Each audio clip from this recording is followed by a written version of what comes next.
આપણે સૌએ વૃદ્ધાશ્રમ, અંધાશ્રમ અને ગૌશાળા વિશે તો સાંભળ્યું જ છે, પણ શું તમે બળદ આશ્રમ વિશે જાણો છો? હા, અમે બળદ આશ્રમ ચાલુ કરે છે. જે બળદોએ 10 થી 15 વર્ષ સુધી ખેડૂતને કમાવ દીકરા તરીકે સેવા આપી છે, તેઓ જ્યારે ઘરડા થાય ત્યારે પણ તેમની સંભાળ લેવી એ આપણી ફરજ છે.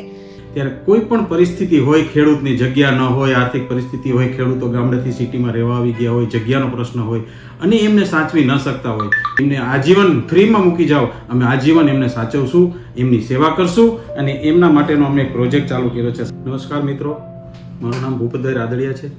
હું સદભાવના વૃદ્ધાશ્રમની ટીમમાં ટૂંક સમયમાં જોડાયેલો છું. અમારા વટવૃક્ષ સમાન મોભી શ્રી વિજયભાઈ ડોબરિયાનું જે અભિયાન ચાલુ કરેલ છે, તેમના સહયોગ આપવા માટે અમે જોડાયેલા છીએ.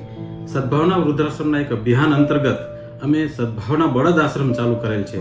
કોઈ પણ નવાઈ લાગે કે બળદ આશ્રમ, હા, અમે બળદ આશ્રમ ચાલુ કરે છે, સદભાવના બળદ આશ્રમ, કે જે બળદે જે ખેડૂતને કમાવ દીકરા તરીકે 10 વર્ષ 15 વર્ષ અથાગ મહેનત કરી, દિવસ રાત કંઈ પણ વિચાર્યા વગર ખેડૂતની સેવા કરી, ખેડૂતને કમાવ દીકરા તરીકે એમને જે કમાવીને આપ્યું છે, એ જ્યારે રિટાયર્ડ થાય છે ત્યારે કોઈ પણ પરિસ્થિતિ હોય, ખેડૂતની જગ્યા ન હોય, આર્થિક પરિસ્થિતિ હોય, ખેડૂતો ગામડેથી સિટીમાં રહેવા આવી ગયા હોય, જગ્યાનો પ્રશ્ન હોય અને એમને સાચવી ન શકતા હોય, તો સદભાવના વૃદ્ધાશ્રમ, સદભાવના બળદ આશ્રમનો પ્રોજેક્ટ લઈને આવી રહ્યું છે.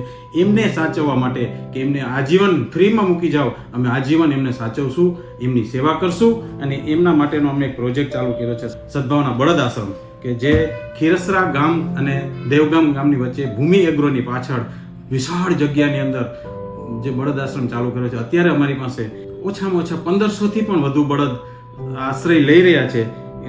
એમાં ગામડેથી જુનાગઢ જિલ્લો, પોરબંદર જિલ્લો, અમરેલી જિલ્લો, ઘણા બધા બળદ આવે છે, રોજના આવે છે. એમને અમે ફ્રીમાં સંભાળી લઈએ છીએ. કોઈનું નામ પૂછવાનું નહીં કે ક્યાંથી આવો છો, શું કામ મૂકી જાઉં છું, મૂકી જાય, અમે એમને સેવા કરીએ છીએ. ઇવન અમારા ડૉક્ટરો પણ એમની સેવામાં હાજર રહે છે. એ અમારો એમ છે કે જીવે ત્યાં સુધી અમે એને સારી રીતે સાચવી શકીએ. બીજું, અમારી આખી ટીમ છે એની સાર સંભાળ માટે, એમની દેખભાલ માટે.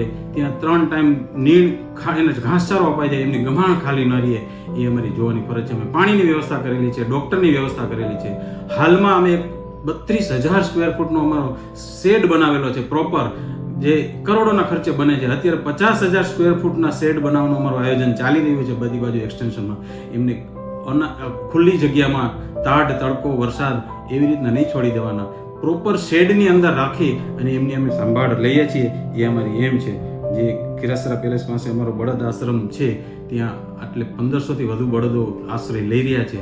અને અમારો એક એમ છે કે આખા ગુજરાતમાંથી ગમે એટલા બળદ આવે, અમે એમને સાચવીશું, અમે એને જીવાડીશું, અમે એની સેવા કરીશું. એ પણ જીવદયા છે. ગૌશાળાઓ તો બધી ચાલતી હોય છે, પણ એક ગાયોનો દીકરો, ખેડૂતનો દીકરો, એની અમે સેવા કરી, એની લાચારી ન અહીંયા દેખાય, એ આનંદભેર એની બાકીની જિંદગી જીવી શકે, એટલા માટે અમે બળદ આશ્રમ ચાલુ કરી છે. અમને ઓછામાં ઓછો ત્યાં લગભગ રોજનો 1.5 થી 2 લાખ રૂપિયાનો ઘાસચારાનો ખર્ચ આવે છે, ડૉક્ટરોનો ખર્ચ આવે છે. છતાં સમાજની અંદર એવા ભામાશાઓ છે, એવા વ્યક્તિઓ છે કે જે દેવા માટે રાજી છે, અને એ બધું ભગવાનની દયાથી, દાતાઓના આશ્રયથી, દાતાઓના આશીર્વાદથી કોઈ દિવસ કોઈ ઘટ આવતી નથી. બધું સમસૂત્ર પાર પડે છે.